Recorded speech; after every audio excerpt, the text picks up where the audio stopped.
Mister, how do you operate this Twitter thing or this Instagram thing or whatever the heck? You're supposed to know all this stuff. Anyway, welcome back to the show. That's my beautiful Dr. K giving us the bump back. And she's doing it from afar today because she is on her way out of town. And I want to say, baby, I want you to have a wonderful trip and I want you to be safe and come back home to me. Speaking of coming back, this pretty lady that I'm bringing back on right now has been on several times, and she's been one of the ones that promised to help me get to New Orleans for Radio Row in February. And for that, we're going to make some picks. Please help me welcome the lovely Deb Whitcas. How are you, my dear? Thanks to have. It's great to have you back on. It's always a pleasure to be with you. Love this show. All right. Let's have some fun. We had some fun this morning doing some picks. We're going to do it again. Okay. And we're going to start in Baltimore. The Ravens are laying 8.5 against the Raiders. I'm going to take the Ravens, and I'm going to lay the points in this case. I'm going with Ravens, too, for sure. That's all. There's nothing that needs to be said. Are we saying anything more? Do we need to say anything? They're playing the Raiders. They're playing the Raiders. Yeah. That's to tell you everything you need to know. Yeah. Let's go to Carolina. Chargers and Panthers. Chargers are getting 6.5 at Carolina. Dear God in heaven, it's Carolina. You think you have Carolina on this one? Nope. Okay. Nope. I was like, Ryan, you're killing I said, Deb, I said it's Carolina as if to say this is too easy for the Chargers to do. Copy. Okay. Yes. I really was like, I need to go now.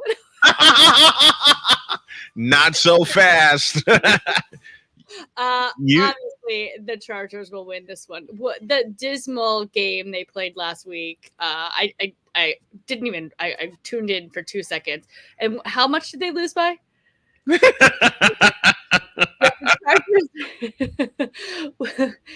Chargers are a pretty balanced team at this point, so I'm definitely going Chargers. To Dallas we go. It's the Saints and the Cowboys, and the Cowboys are laying 6.5 at home. You know, what more can you say? I'm going with the Dak Prescott got paid, CeeDee Lamb got paid. Mm-hmm. But they were kind of in a slog game last week with Cleveland because Cleveland, for some reason, spooks them. I don't expect it this time with the Cowboys. I agree. Anytime Michael Parsons is on the field, I go Parsons. I'll just say that. I was actually impressed with the Saints' play last week, though. So I paused a bit when I was making my picks in general. I gave them not so many confidence points. I think I picked Dallas by I think I gave 8 points to Dallas. Mm-hmm. So, but yeah, no, I think it'll be a good game. Dallas prevails. Yeah, this would be a good game. Speaking of which, there's one in Detroit with the old NFC Central matchup, and yes, I still use NFC Central because that's what I grew up with. It's the Buccaneers and Lions, and the Lions are laying 7.5 at home, combined point total of 51. You know what? As much as Baker Mayfield did good last week, he ain't going to do good this week facing that Detroit defense. Give me the Lions, and I'm laying the points at home. I agree. Lions looked great, last week. I actually thought Baker looked as great as well, but I agree with you. Lions defense is solid. I think this is going to be, Lions. I think it's going to be a high scoring game for the Lions and not so much for the Buccaneers. Yeah, it's going to be a good high-scoring game for the Lions, especially after getting past the Rams last week. Exactly, right. In overtime. They took overtime with the Rams. I'm so upset about Puka Nacua. I am too. Nacua is a dynamite receiver, and the Rams are gonna miss him, especially next week when they host the 49ers in Los Angeles. We'll get to the 49ers in a minute, but we have to go to Green Bay and see the Colts and the Packers. The Packers are +3 at home. I'm going with the Colts. The Colts get the first win this year. I feel like you have to with the Colts on this one. Malik Willis, I like him. But I think, I think Anthony Richardson, takes this one for the Colts. And after that 60-yard touchdown he threw last week to Alec Pierce, AR5 is back. To Jacksonville we go. I found it 5 times and watched that throw. I was like, yeah. My wife's reaction was just the same as yours when I called that game and called that play. She was just as excited and came in and during a break, and she said, "Did you see that throw?" I said, "Baby, I sat here and watched it." All right. Wild. It's very wild. He'll have a couple of those next week. To Jacksonville we go. It's the Browns and the Jaguars. Jaguars are laying 3 at home. Good. It ought to be more than 3. I'm going with the Jaguars and I'm laying the points. And so am I. And I mean, what is Deshaun Watson really doing? I mean, talk about a waste of money. Yes. No one's seen him on the field for a year. He goes last week, bombed. Trevor Lawrence, I believe, and the Jaguars, I believe in for this one. I believe in them too. To Minnesota we go. It's the NFC champion 49ers and the Minnesota Vikings, and it's a 5.5 point spread. And I think that's a little bit disrespectful given the way that the 49ers played Monday night against the New York Jets, and they only laid 4 at home last week in Santa Clara against the Jets. Now they're only getting 5.5. That's disrespectful, especially given the fact that McCaffrey is due to come back this week. And McCaffrey's going to get 100. And Brock Purdy's going to get 300. Give me the 49ers, and that's going to be a wipeout. I'm completely agreeing with you. Really liking Sam Darnold, though, with the Vikings, I have to say. I'm a Darnold fan. I think he will do well in their system. Finally, and here's the thing I say. It was like Jets. Okay, didn't have any weapons around him. They kind of ruined his career with the Jets. I feel right. Being drafted by the Jets, and then going to the Panthers last season. He was in San Fran last season, but he was back up to Purdy. Didn't really see the field. So I like this opportunity with him with the Vikings. But there's no way the Vikings are getting by San Francisco. Not many teams are getting by San Francisco this season. Nope, not at all. I'm looking forward to the shootout that's going to be week 7 in Santa Clara between the Niners and the Chiefs. And I say that'll be part 1 because those two will wind up in New Orleans for part 2 of that. I agree with you. I actually was driving home. I was filming yesterday, and I was driving home, and I was like, if somebody had to ask me my Super Bowl pick right now, it would be San Francisco and the Chiefs. Same here. From an Eagles fan, by the way. Exactly. Seahawks and Patriots. Patriots getting 3.5 at home. You know what? I am hemming hard with this pick, and I usually don't, but the hell with it. Going with the Seahawks on the road. Yeah, and I agree with you on that. I thought Geno Smith looked good. You know what, though? The Patriots look good, and they looked better. Like, Jacoby Brissett really brought it. I thought they had, that was actually one of my hot takes on the Blonde Blitz on Wednesday that I didn't get to do. Yes, it was. At the time, I was going to do something in the nature is like, are the Patriots that good, or are the Bengals just not as good as everybody thinks they are? So I didn't get to talk about it. So talk about it now. No, but the Patriots look good and I think they're going to be more of a force than everyone thought they were going to be because they're supposed to be in a rebuilding year, but they brought it, man. As much as they could. Bring it. But I think the Seahawks look good. I'm going with the Seahawks. Now here is a game I did not want to pick this morning when I did Snowman in the morning. It's the Jets at the Titans, and the Titans are getting 3.5 at home. You got the Titans are it's a plus 3.5 at home for the former Houston Oilers. And for that reason and that reason alone, which my wonderful executive producer put in my ear this morning when he joined us, for that reason and that reason alone, I'm going with the Jets. I still say Houston Oilers when it comes to the Titans. I'm going with the Jets to win. I'm taking the points. So am I. I'm definitely going with the Jets to win this one. I think Will Levis looks not good. Not good at all. Not Not good at all. And I'm a fan of his. Like I said, I saw him in Combine, picked him out of the, he was one of my favorites up there with Anthony Richardson. So it was exciting when he got his shot. But wow, I mean, I think the Titans made a mistake with letting Malik Willis go and letting him go to Green Bay, and now they've got Levis. So I mean, they had Levis before, obviously, but Right. but they decided to make him QB1, for this season. So yeah, I mean, I'm going Jets. I think. Yeah.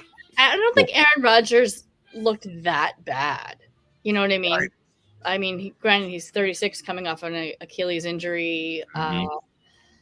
So yeah, I mean, I think the Jets need to play better, absolutely. But there was a lot of uproar of like, oh, the Giants suck and the Jets suck. Like all of New York is like up in arms at the moment. Oh yeah. If you listen to WFAN, and I love when their takes come out, you think New York was it was beyond a state of shock and in a state of panic right now with how they're talking about their football teams. I'd be more concerned about the Giants than I would the Jets. I think the Jets will have a better season than the Giants will. But no, I'm definitely going Jets for this. Speaking of the Giants, we go to the nation's capital where the Washington Redskins, yes, I said Redskins and not Commanders, are laying 1.5 in Washington. Jaden Daniels shows off this weekend. I'm going with the Redskins, and I'm laying the points. I just got chills. I was excited to see Jaden Daniels out there, second pick of the draft. And I'm a Commanders fan. Terry McLaurin is one of my favorite wide receivers. Brian Robinson Jr., I believe he's on our IR, but don't quote me on that. McLaurin, Scary Terry. I like Jaden Daniels at the Commanders. Again, in a rebuilding season, but I think the Commanders will take this one. Yeah, my daughter gave me this as a Christmas gift, so people already know who my team is. To the 4-5 game, it's the Rams and the Cardinals in Arizona. As good as Kyler Murray looked, I still question how he's going to do within conference games, because the last 2.5 years, Kyler Murray has not looked good in conference games. You can trace that all the way back to 2021 in the wild card game against the Los Angeles Rams. Unfortunately, the Rams will be without Puka Nacua for the next 4 weeks as he's on IR. But you have a veteran in Matt Stafford leading the team, and some fella named Cooper Kupp, who's their top receiver. I'm going with the Rams. I'm definitely going with the Rams. And to be honest, I think and I love Puka Nacua. I picked him first in my fantasy league. Right. Just to be clear. I picked him in front of AJ Brown, which is wild. But I did, and then cried. But I think the Rams have a really good wide receiver core this season. Johnson came in and did well when Nacua went out. And they also have a fourth string that I cannot remember his name right now, but he was on the team last year as well. But he looks good too. So I think the team is absolutely going to miss Nacua for the next 4 weeks. But if it's going to happen, let it happen to the wide receivers, because they definitely have some talent there. Kyler Murray, I was surprised that Arizona looked so great last week. Not a Murray fan by any means, but they look better than everyone thought they would. So, but I'm definitely going Rams on this one. I'm not impressed with Murray. I mean, you had a 17-0 lead in Rich Stadium in Buffalo, and you lost by 6 points. Yeah, that's true. Not impressed. Not impressed at all. To Kansas City we go. It's the Bengals and the two-time world champion Chiefs, and the Chiefs are being disrespected because they're only laying 5.5 at home. Cincinnati, you're about to get blown to smithereens. Give me the champs. I agree. Kansas City, I said it on another podcast I was on, Ben Troop's podcast, actually, former Titan, tight end for the Titans and the Buccaneers, I believe. Anyway, Back to the game. I said that Kansas City was going to come out hot out of the gate. There was going to be no Super Bowl, the slump that they talk about. Right. Not exist in Kansas City world with Patrick Mahomes and Andy Reid. So I think Kansas City takes this one. And what happened with Joe Burrow? Like, let's discuss the Bengals for a second. Like, what Joe Burrow is in deep.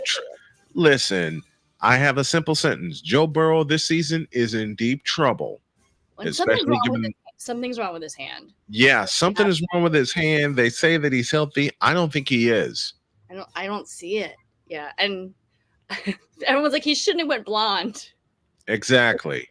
Trying to show off something he doesn't. Trying to show off something he's got no business trying to show off. Man, I mean, he's not himself. Burrow did not look himself in preseason. He sure as hell didn't look himself last week in New England. And then you got to run into the world champions early in the season without a chance to get warmed up. We're both going with Kansas City. Here's another game I hemmed and hawed off of. It's the Steelers and the Broncos from Mile High Stadium in Denver. Justin Fields, a lot of people are saying he looked good, but he looked okay. And then you got Bo Nix being tutored by Sean Payton. Broncos are getting 2.5 at home. I'm going to go with it. I'm going to go with Bo Nix and the Broncos, and I'm going to take those 2.5 points. But this is a toss-up game to me. I agree with you, and I'm actually going the other way. I'm going to take Pittsburgh on this one. I like Justin Fields in Pittsburgh. I like Tomlin. I think they won last week, right? They did. They did. So yeah, I mean, I think they continue. I think they continue in that winning streak. Broncos. I don't know. I struggle. I struggle with Sean Payton. I want to see Bo Nix do well. I do. 2.5 makes sense. So this could go either way. Yeah, it can. I think I actually gave this game a 1 confidence point because I was like, it's going to go either way. So, yeah. To Texas for Sunday Night Football. It's the Bears and the Houston Texans, and C.J. Stroud was dynamite last week. But what helped the Texans is the piece they have been missing the past 2 years, a full-on running back. They have him now in Joe Mixon, and they're going to run the Bears over. They're laying 6 at home. It should be double digits, in my opinion. Give me the Texans, and I'm laying all 6 of those points. Actually, and I'm going with the Texans as well. CJ, like you said, looked great. Mixon won, offensive player of the week for his performance last week. And I mean, I'm liking Chicago. Like I like Caleb Williams in Chicago. Mm-hmm. I think Chicago is going to have a way better season than they have in the past. But yeah. The Texans will absolutely be in the playoffs and a force to be reckoned with. So I'm going Texans on this one. The Texans are not the AFC South defending champions for nothing. Yeah. And then to close up shop on Monday Night Football.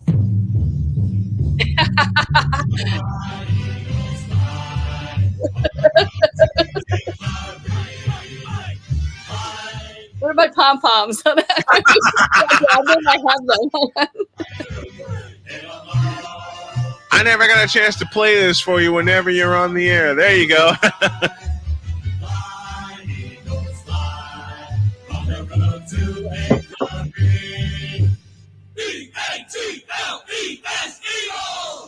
They're laying 6.5 against Kirk, 2 Chainz Cousins, and the Atlanta Falcons. Give me the home team, and I'm laying the points. Yeah, the link is going to be on fire. Yes, it is. It's going to be off the home opener. Yes. On Monday Night Football? Yes. That place is going to be louder than hell. And Kirk does not do, let's be honest, Kirk does not do, even though he's no longer with the Vikings, he does not do well in prime time. He does not do well at the link. I was there last time when two seasons ago when Hurts really just like performed and looked like our franchise quarterback. And he was playing against Cousins, and they were ahead, and then the Eagles just took over and like dominated that game. I think the Eagles will dominate this Monday Night Football game, and I feel bad for Cousins. Yeah. To be honest, Yeah. I like him. I like him in Atlanta. He just looked a little off. Yeah. 2 turnovers. Just looked like he had, didn't get to play in preseason for good reason. He's coming back. He's what, 36, Yep. 30 something, coming back from an Achilles injury. Got paid a whole hell of a lot of money. But yes, he did. so yeah, he just looked not in practice, Yeah. But mixed with the Monday night game, though, he just doesn't do well in prime time. Never has. Mm-hmm. So, yeah, I'm going with the Eagles, going with the home team because there's something off with Kirk Cousins right now. Even though a lot of Falcons fans have been coming to me saying, "Hey, it's only one game." Look, when you got a 36-year-old Kirk Cousins coming off of a major injury, and he got paid a boatload of money, like you said, he just didn't look right in Week 1 at home against the Pittsburgh Steelers. So I'm going with the Eagles to blow the daylights out of the crowd on Monday night. It's going to be loud, and I expect the Eagles to lay 30 points on the 30 plus points on the Falcons on Monday night. I agree with you with that one, with the 30 plus points. But granted, the Eagles have some work to do too. They didn't look up to their potential either. They looked a little shaky. You know what I mean? Like they didn't. They just didn't look like the caliber of team that I know they can be. Exactly. Also, too, that field sucked, but it did. That field that field was horrible. Yeah, it was a soccer. You expected so much from the game in Brazil, and that field was horrible. Yeah, there could have been so many more injuries coming off of that field. Stuff like that scares me. I've seen. Well, look, I'm a fan of the 49ers, and we know that the field at Candlestick Park didn't hold up very well in its latter years because they kept changing the turf. Yep. But at the same time, that field in Sao Paulo, Brazil, sucked. Yeah, it was all bad. Right.